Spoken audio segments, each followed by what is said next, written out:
नामक उत्तम व्रत को प्रत्येक पूर्णमासी संक्रांति में किया करते हैं।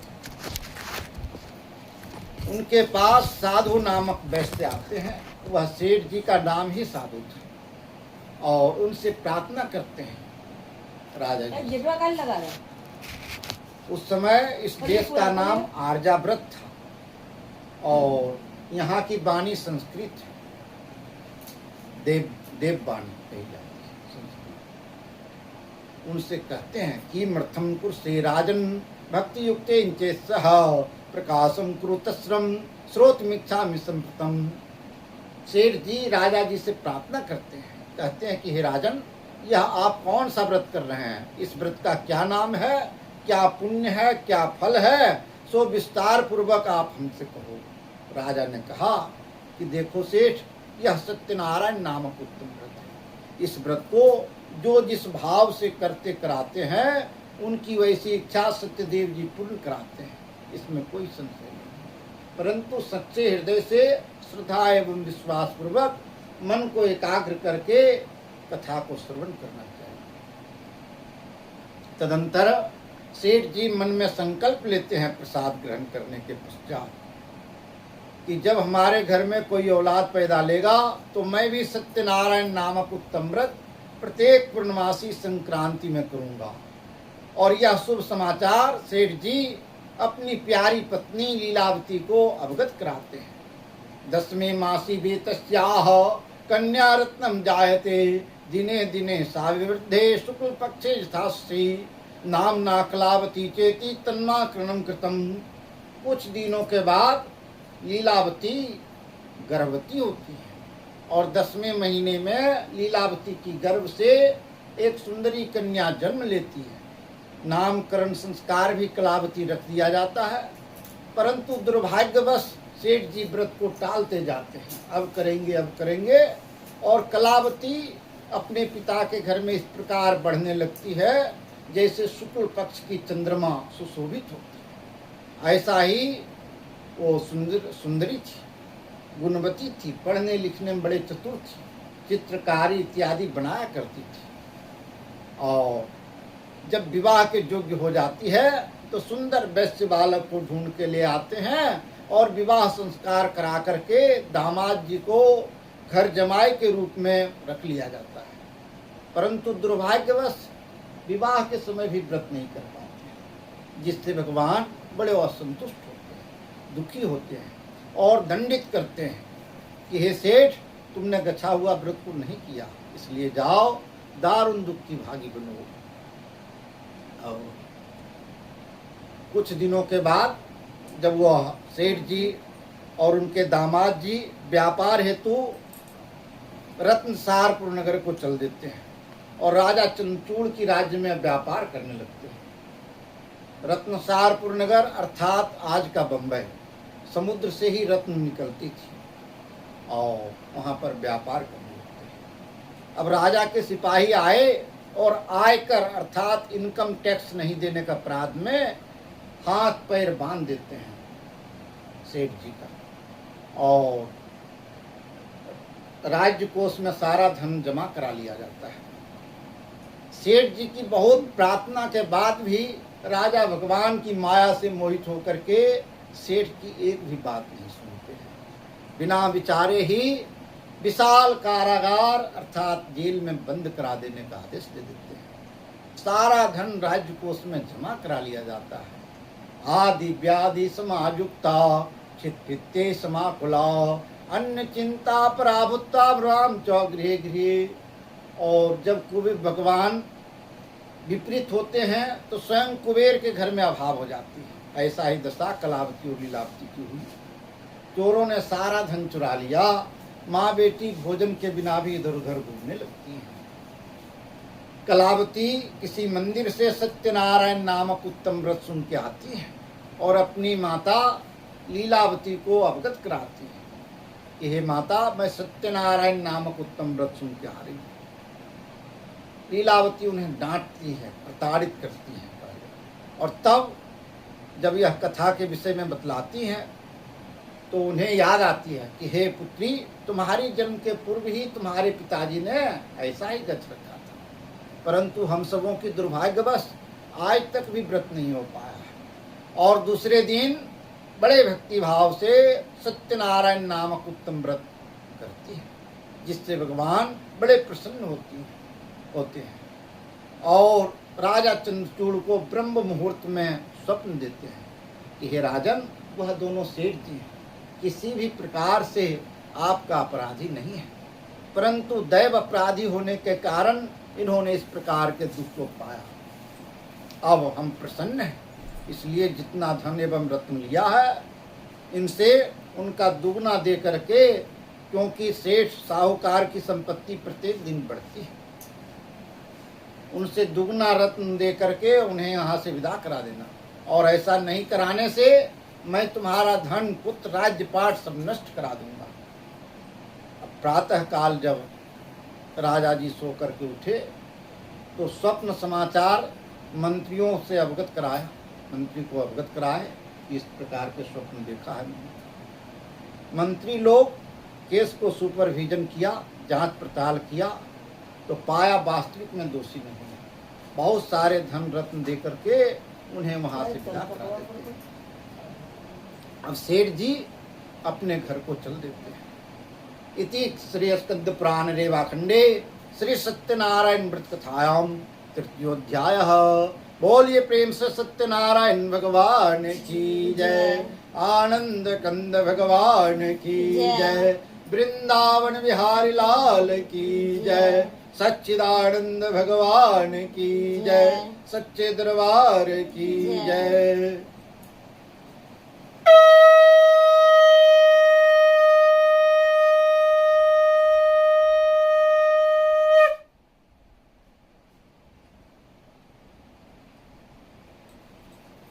कहते हैं कि हे सेठ जी, आपका जय जयकार हो, आनंद हो, मंगल हो, कल्याण हो, कुछ धन दान करो। सेठ जी को दान देने में बड़ा आलस्य आता, वह थोड़ा सख्त हाथ के थे। वो सेठ जी कहते हैं कि हे भिखारी, हमारी इस जहाज में लत्र पत्र अर्थात लात पात भरी हुई है, सो मैं तुम्हें क्या दूं। इस तरह की मिथ्यावाणी सुनकर के भगवान हंस देते हैं और कहते हैं कि सत्यम भवतु ते वचः, हे सेठ, तुमने जैसा कहा वैसा ही हो, तुम्हारी वाणी सत्य हो। और कुछ दूर जाकर के भगवान बैठ जाते हैं, डंडी रूपी भगवान बैठ जाते हैं। तो क्या देखते हैं कि उनकी जहाज से धन इत्यादि गायब हो जाती है भगवान की माया से। और जब धन नहीं रहता है, सेठ जी बड़े दुखी हो जाते हैं कि अब धन नहीं है, और वह कोई साधारण मनुष्य नहीं हो सकता है, ऐसा चिंतन करते हैं सेठ जी। और भगवान के शरण में आते हैं, साष्टांग दंडवत करते हैं, उनके चरणों में लेट जाते हैं। प्रणाम करने का ये विधि है। और अब तो देखते हैं कोई प्रणाम कर लेता है यहीं से छोड़ने से प्रणाम, वो ऐसे प्रणाम, लेकिन वास्तविक में प्रणाम करने का विधान है दंडवत, उनके चरणों में सरेंडर कर दीजिए, प्रणाम कीजिए, सरेंडर कीजिए। अर्थात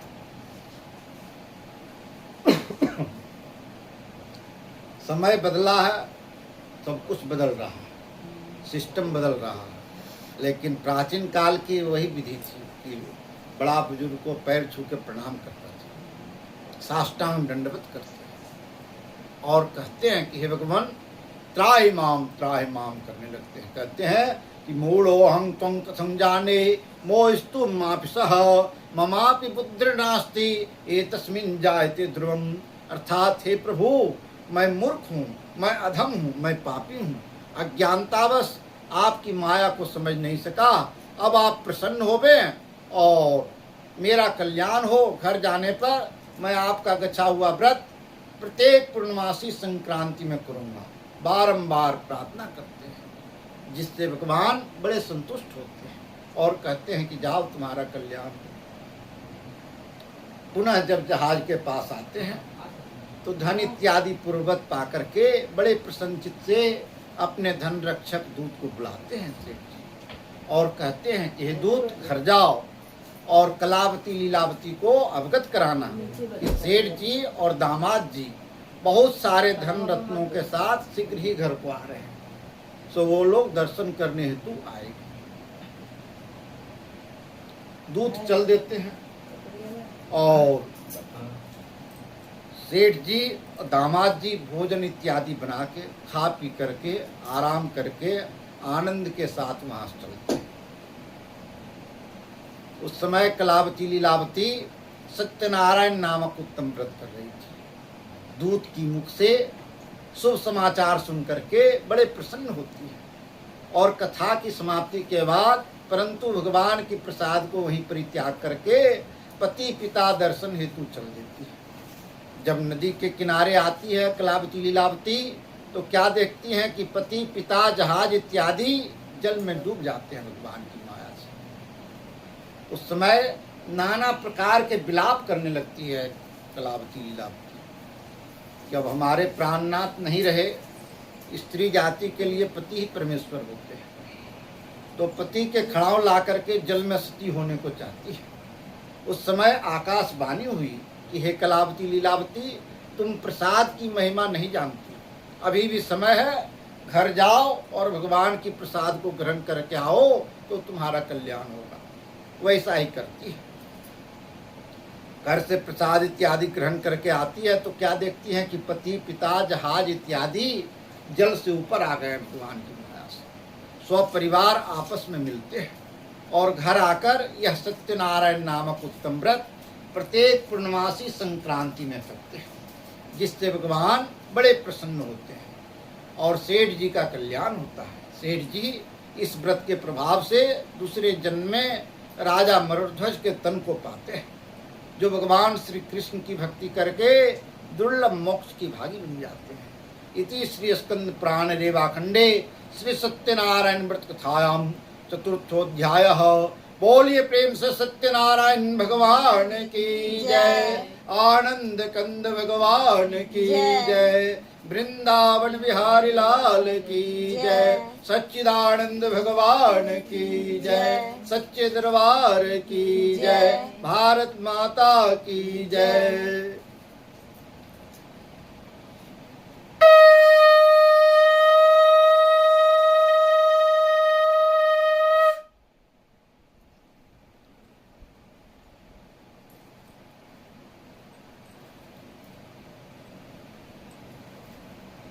पुनः भगवान नारद जी से कहते हैं कि हे नारद, सुनो, एक राजा थे जिनका नाम तुंगध्वज था। आसी तुंगध्वजो राजा प्रजापालन तत्परः, प्रसादम च परित्यज्य दुःखाभिसः, तस्य पुत्र शतं नष्टं धनधान्याधिकं च जत, तत्सर्वं नाशतं मम निश्चितम्। एक तुंगध्वज नामक राजा थे, आसी तुंगध्वज।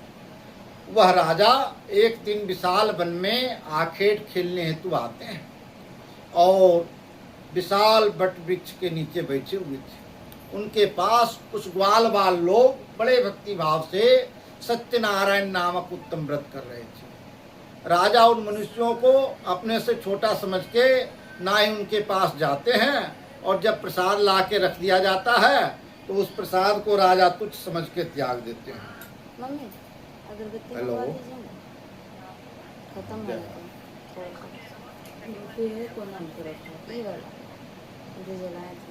कथा क्रम करिए, 10 मिनट के बाद कथा क्रम करिए। बोलिए प्रेम से सत्यनारायण भगवान की जय, आनंद कंद भगवान की जय। वह राजा बैठे हुए थे वन में और उनके समीप में कुछ ग्वाल बाल लोग बड़े भक्ति भाव से सत्यनारायण नामक उत्तम व्रत को कर रहे थे। राजा उन मनुष्यों को देख के ना ही श्रद्धा प्रकट किए जाने के लिए, और जब प्रसाद ला के रख दिया गया तो उस प्रसाद को राजा जी अपने स्वभाव बस तुच्छ समझ के त्याग देते हैं। और लौट करके जब महल में आते हैं तो क्या देखते हैं कि तस्य पुत्र शतं नष्टं धनधान्याधिकं च जत, तत्सर्वं नाशतं मम निश्चितम्। राजा जी के पूरे 100 पुत्र थे, सभी भांति भांति से युद्ध क्षेत्र में घायल पड़े हुए थे। प्रजाजन भी राजा की घोर अपमान कर रही थी। मन में विचार करके राजा जी उसी वन में आते हैं और ग्वाल बाल लोगों को बुलाते हैं बड़े ही उत्सव के साथ यह सत्यनारायण नामक उत्तम व्रत को करते हैं, जिससे भगवान बड़े प्रसन्न होते हैं और राजा का कल्याण होता है। राजा जी इस लोक में नाना प्रकार के सुख से युक्त होकर के मरणोपरांत दूसरे जन्म में राजा दशरथ के तन को पाते हैं, जो रांगनाथ की पूजन करके वैकुंठ लोक को चले जाते हैं। इस तरह से कथा भगवान नारद जी को सुनाए और नारद जी की मुख से सुन करके सूत जी सोनिक इत्यादि 88,000 ऋषियों को सूत जी अवगत कराते हैं। कहते हैं कि हे ऋषिगण, इसी प्रकार जो कोई भी प्राणी सत्यनारायण नामक उत्तम व्रत को करेंगे, कहेंगे, सुनेंगे, सबों का कल्याण होगा, इसमें कोई संशय नहीं है। इति श्री स्कंद पुराण रेवाखंडे श्री सत्यनारायण व्रत कथायाम पंचमोध्यायः। बोलिए प्रेम से सत्यनारायण भगवान की जय, आनंद कंद भगवान की जय, वृंदावन बिहारी लाल की जय, सच्चिदानंद भगवान की जय, सच्चे दरबार की जय, भारत माता की जय।